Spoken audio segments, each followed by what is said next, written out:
1857 के विद्रोह पर आज हम चर्चा करेंगे।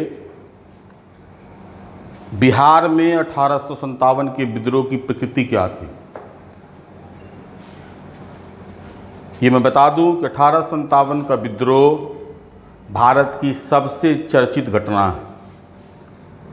जितना लेख, इतिहास और साहित्य 1857 के विद्रोह पर लिखा गया, उतना भारत के इतिहास में किसी भी घटना पर नहीं लिखा गया।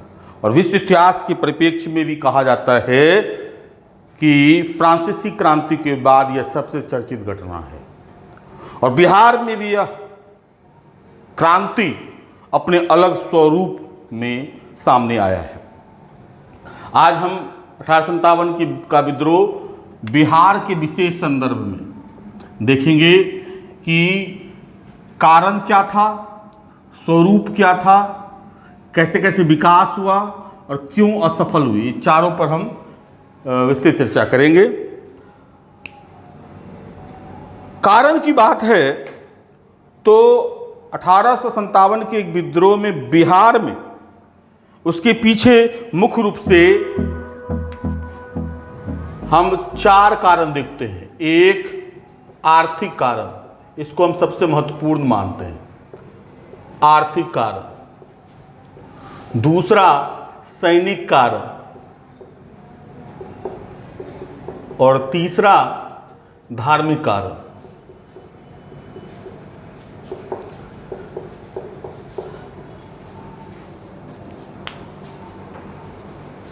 आर्थिक कारण के संदर्भ में कहा जाता है कि एक तो अंग्रेजों की भू राजस्व नीति, जो बिहार में अस्थाई बंदोबस्ती लागू थी, तो अस्थाई बंदोबस्ती के कारण किसानों की स्थिति भूदास जैसी हो गई और जनसामान्य का शोषण जमींदार के साथ साथ अंग्रेज कर रहे थे। और उस शोषण से बचने के लिए 1857 के विद्रोह के पहले कई किसान विद्रोह भी बिहार में हुए हैं। तो किसानों के शोषण जो अस्थाई बंदोबस्ती से हुआ है, तो आर्थिक कारण में आप एक तो रखिए अस्थाई बंदोबस्ती से उपजा अवशोषण, बंदोबस्ती से उपजा शोषण। और दूसरा, विऔद्योगीकरण। आर्थिक कारण में विऔद्योगीकरण जो है एक प्रमुख कारण है, विऔद्योगीकरण, जिसके कारण बिहार में शिल्पी मजदूर वर्ग ने विद्रोह का झंडा बुलंद किया। शाहबाद और पटना के आसपास में आमिया वागची ने एक डाटा प्रस्तुत किया कि 1809 में यहां पे 19% मजदूर थे, 19% मजदूर थे। और वही 1809 में, और घटते घटते 1901 में ये आ गया 9%। अर्थात यहाँ के जो लघु एवं कुटीर उद्योग थे, जिस पे लाखों मजदूर निर्भर थे, अंग्रेजों की आर्थिक नीति के कारण, विऔद्योगीकरण की नीति के कारण वो बेरोजगार हो गए, कृषि बोझिल हो गई और इस कारण उनका असंतुष्ट होना स्वाभाविक था, जो विद्रोह में देखा जाता है। और इसीलिए अगर आप देखेंगे तो बिहार में जो विद्रोह की जो प्रकृति थी वो जनसामान्य का विद्रोह था। हम उस पर चर्चा करेंगे आगे चल करके। तो अस्थाई बंदोबस्त यानी भू राजस्व की जो नीति थी वो, और विऔद्योगीकरण की नीति के कारण आर्थिक रूप से असंतुष्ट लोगों ने विद्रोह का झंडा बिहार के कोने कोने में बुलंद किया। सैनिक कारण, भारत के हर एक कोने में जो भारतीय सैनिक थे उनको कम वेतन दिया जाता था, पदवी सबसे नीचा होता था, उसके साथ असमानता का व्यवहार किया जाता था। खासकर दानापुर कैंट और रामगढ़ कैंट में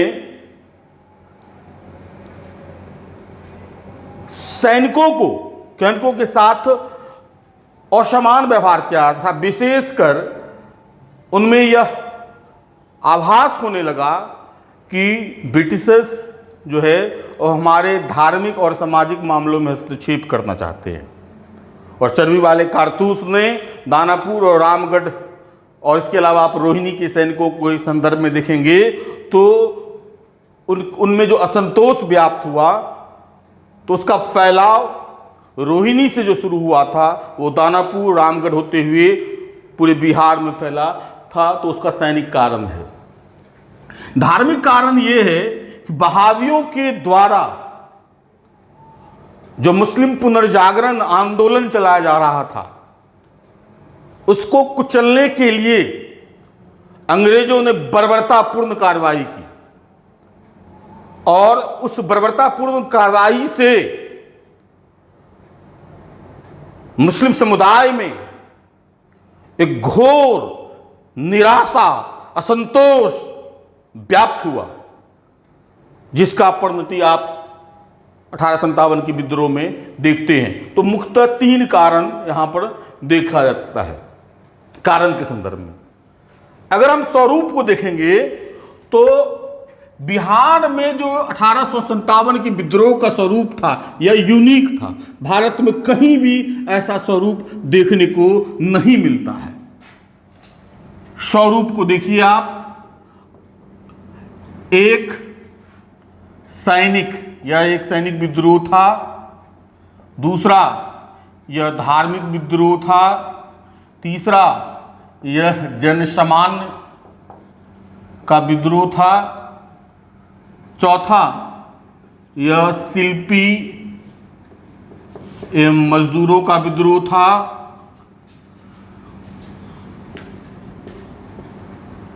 चौथा किसानों का विद्रोह था और पांचवा जनजातीय स्वरूप। अगर 1857 के विद्रोह को देखेंगे तो बिहार में जो विविधता दिखाई देती है, हर एक वर्ग 1857 के विद्रोह से जुड़ा, वैसी विविधता आपको भारत के किसी जगह नहीं दिखाई देती है। यहां सैनिक, धार्मिक, जनसामान्य, शिल्पी एवं मजदूर, किसान एवं जनजातीय सब ने मिलकर के आंदोलन को का झंडा बुलंद किया। तो यहां का जो स्वरूप जो है, अगर निश्चित इन स्वरूपों को अगर देखेंगे तो ये लगेगा कि यहाँ का जो विद्रोह था वो जन सम्मान का विद्रोह था। अगर आप देखेंगे सैनिक विद्रोह तो मैंने बताया कि सैनिक असमानता, उनके साथ धार्मिक उत्पीड़न और विदेश गमन करने के लिए मजबूर करना, साथ ही साथ उच्च जाति के लोगों को निम्न जाति के साथ एक साथ भोजन करना, इन सब कारणों से असंतोष था। और इस असंतोष का शुरुआत रोहिणी से हुआ है और ये रोहिणी के बाद फिर हुआ दानापुर और फिर तीसरा रामगढ़।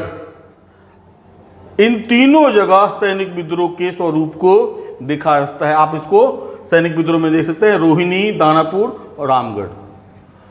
पटना में बहावियों के द्वारा जो आंदोलन था उसका स्वरूप धार्मिक था। बहावियों के द्वारा पटना में इसका स्वरूप धार्मिक था।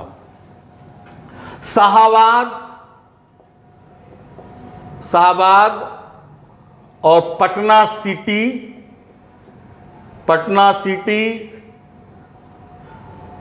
सिटी, छपरा, यहां जनसामान्य का विद्रोह था।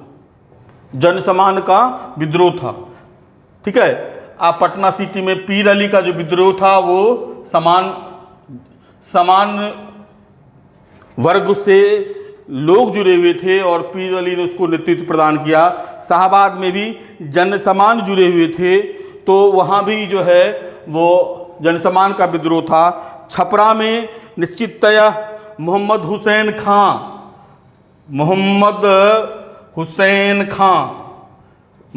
हुसैन खां के नेतृत्व में जनसम्मान का विद्रोह देखा सकता है। राजगीर में भी हामिद अली खां के नेतृत्व में जनसम्मान का विद्रोह था। तो जनसम्मान का विद्रोह का जो फैलाव था यहाँ बहुत ज़्यादा था। मेरे हिसाब से 1857 के विद्रोह के स्वरूप में बिहार में जनसम्मान का विद्रोह ज़्यादा नजर आता है। तिरहुत परमंडल जहां कहा जाता है कि ब्रिटिश सरकार 1857 के विद्रोह में कई महीनों तक वहां पे उनका शासन खत्म हो चुका था। मतलब विद्रोहियों ने उस पर कब्जा कर लिया था और कम से कम कहा जाता है कि अंग्रेजी शासन का वहां से नामो निशान मिट चुका था।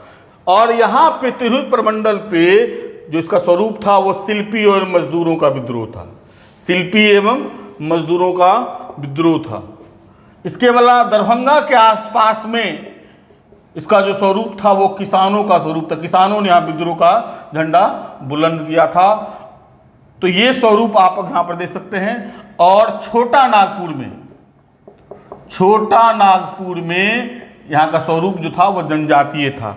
तो अगर गौर करेंगे तो यहाँ पे सैनिकों के साथ कहीं कहीं जैसे मतलब आप कह सकते हैं आरा और जगदीशपुर में सामंतों ने साथ दिया था।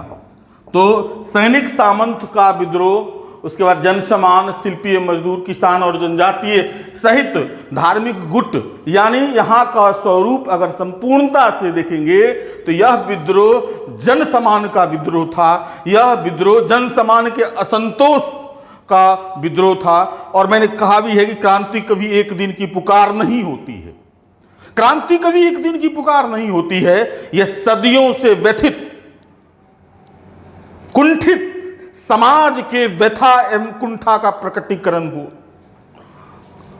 के कारण क्रांति उत्पन्न होती है। और यह आप देख सकते हैं कि धार्मिक रूप से जो बहारियों का कुचलना, सैनिक रूप से उसका उत्पीड़न, जनसम्मान का शोषण, शिल्पी मजदूर का शोषण, विऔद्योगीकरण के कारण किसानों का शोषण, अस्थायी बंदोबस्ती के कारण यह दर्शाता है कि बिहार का जो 1857 विद्रोह का स्वरूप था वो वास्तविक में जनसम्मान का विद्रोह था, राष्ट्रीय स्वरूप में इसका था, जिसमें हर एक लोग अपने आप को झोंकने के लिए तैयार थे। 1857 की विद्रोह के संदर्भ में हम ये देख सकते हैं। 1857 का जो विद्रोह का फैलाव अगर देखते हैं, विकास या फैलाव कैसे कैसे हुआ, तो अगर आप वो देख सकते हैं तो उसमें आप कह सकते हैं पैन बिहार मूवमेंट था। ये पैन बिहार मूवमेंट था। मतलब रोहिणी, देवघर के रोहिणी से 12 जून को यह आंदोलन शुरू जरूर हुआ, लेकिन धीरे धीरे इसका फैलाव चारों तरफ हुआ। वहां से वो तिरहुत प्रमंडल गया, फिर छपरा में मोहम्मद हुसैन खां, फिर राजगीर में हैदर अली खां, फिर शेख भिखारी, और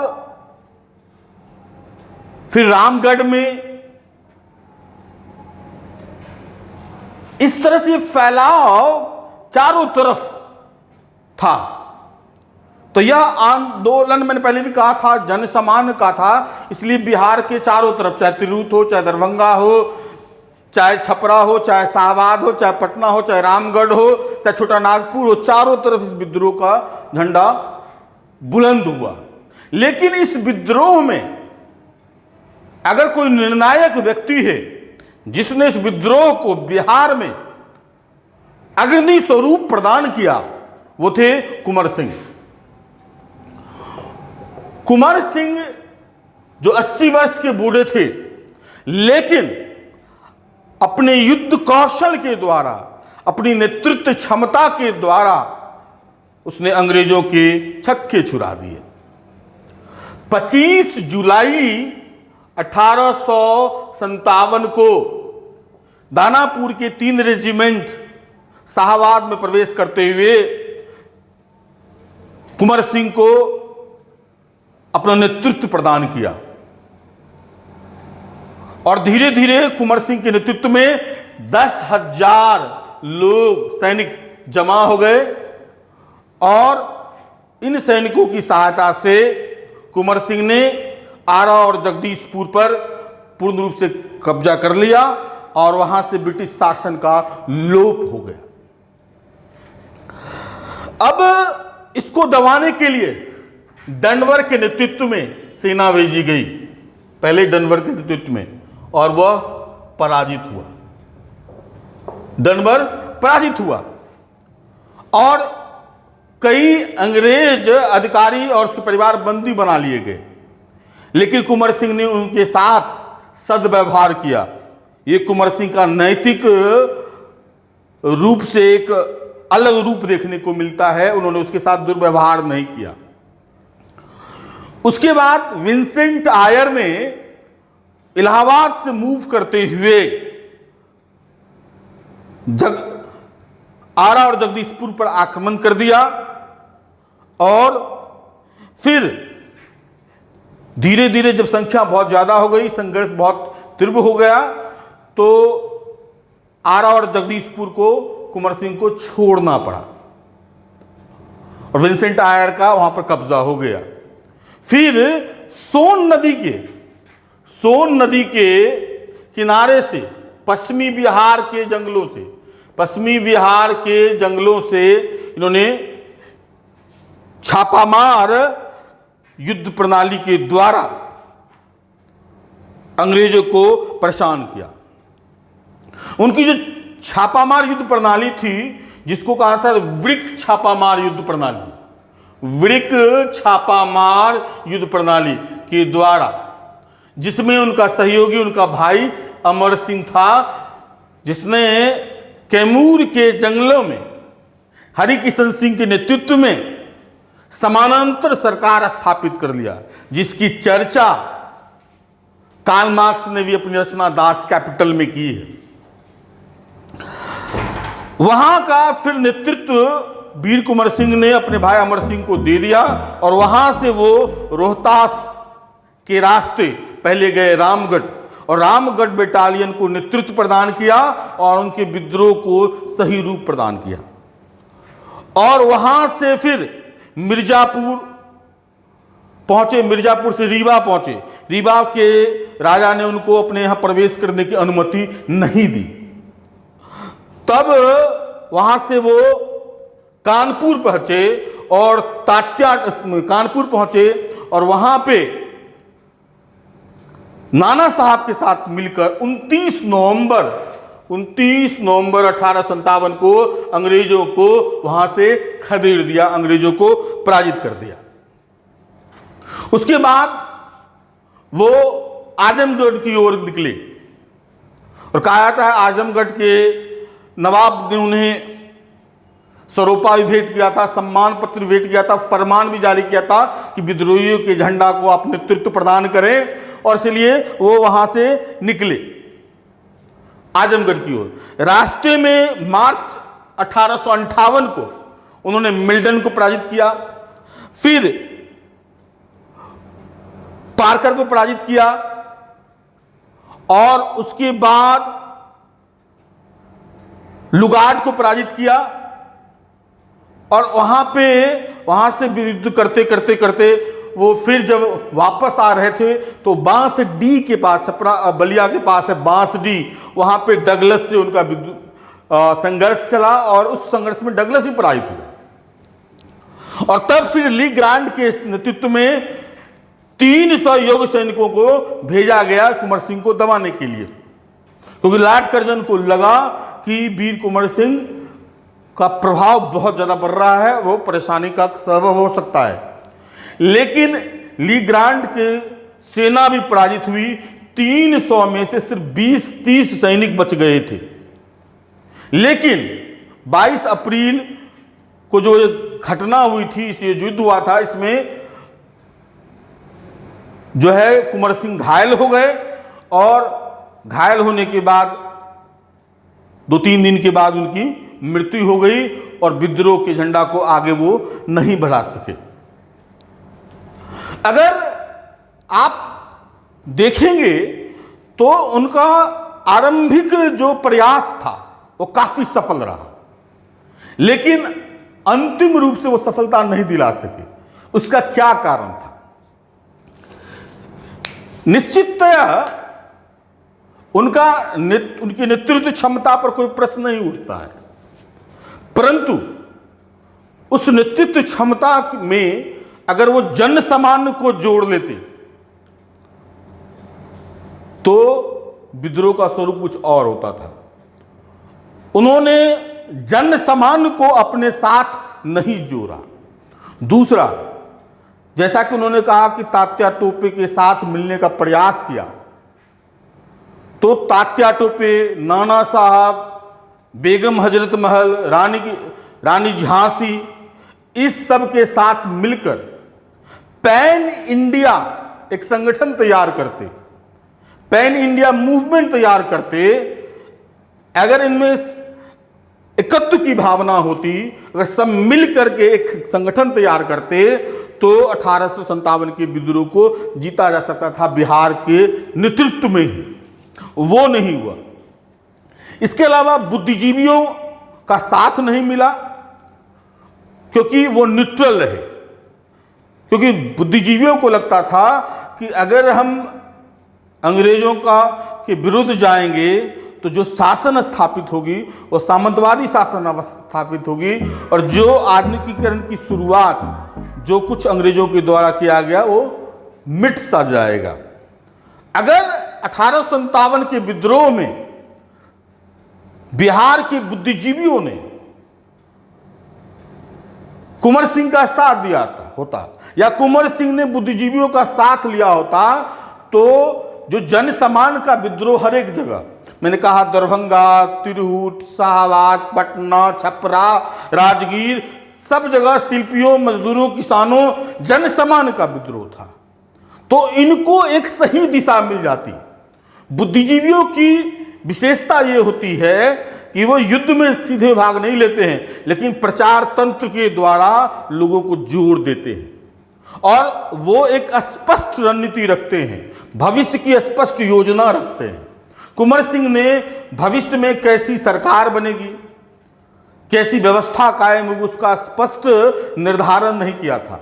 तो एक शून्य के लिए कोई मरने के लिए तैयार नहीं होता है। अगर बुद्धिजीवी होते तो बुद्धिजीवी बताते कि हम अंग्रेजों को खार फेंकने के बाद किस तरह शोषण मुक्त शासन देंगे, जिसमें न तो जमींदारों का शोषण होगा और न ही औद्योगिकरण की नीति को लागू किया जाएगा, बल्कि किसानों को मुक्त किया जाएगा और औद्योगिकरण की प्रक्रिया को आगे बढ़ाया जाएगा। जो बिहार 19वीं शताब्दी के आरंभ में औद्योगिकरण के चरम पे था, और वो जो 20वीं शताब्दी में खत्म हो चुका था, या आप कह सकते हैं 1857 के विद्रोह के समय तक वो पतन की ओर चला जा रहा था, उसको रिवाइव करते। तो कहा जाता है अगर बिहार में 1857 के विद्रोह में बुद्धिजीवियों का साथ कुंवर सिंह ले लेते तो यह क्रांति अमेरिकी क्रांति और फ्रांसीसी क्रांति से भी ज्यादा सफल होता, क्योंकि अमेरिकी क्रांति और फ्रांसीसी क्रांति में मुट्ठी भर लोगों ने आंदोलन की शुरुआत की थी, लेकिन उसके पीछे एक विचारधारा का जुड़ाव था, जिसके कारण धीरे धीरे फैला और व्यापक रूप लेते गया। बिहार में उससे ज्यादा लोगों ने विद्रोह किया था, लेकिन उसके साथ विचारधारा का जुड़ाव नहीं था, भविष्य की कोई निश्चित योजना नहीं थी, इसीलिए वह असफल हो गया। दूसरा, संचार तंत्र जो है वो कमजोर था। जो अन्य विद्रोही थे उनके साथ कनेक्टिविटी नहीं हो पाई, क्योंकि मैंने कहा था तात्या टोपे से बहुत प्रयास किया, लेकिन वो संयोग नहीं हो सका। तात्या टोपे और रानी झांसी, कुंवर सिंह, नाना साहब, ये सब अगर मिल करके अगर इस विद्रोह को आगे बढ़ाते तो परिस्थिति कुछ अलग होती। इसके अलावा असले में भी कमी था। अगर आप गौर करेंगे तो अंग्रेजों की जो विजय थी उसके पीछे तोप का कारण बहुत ज्यादा था।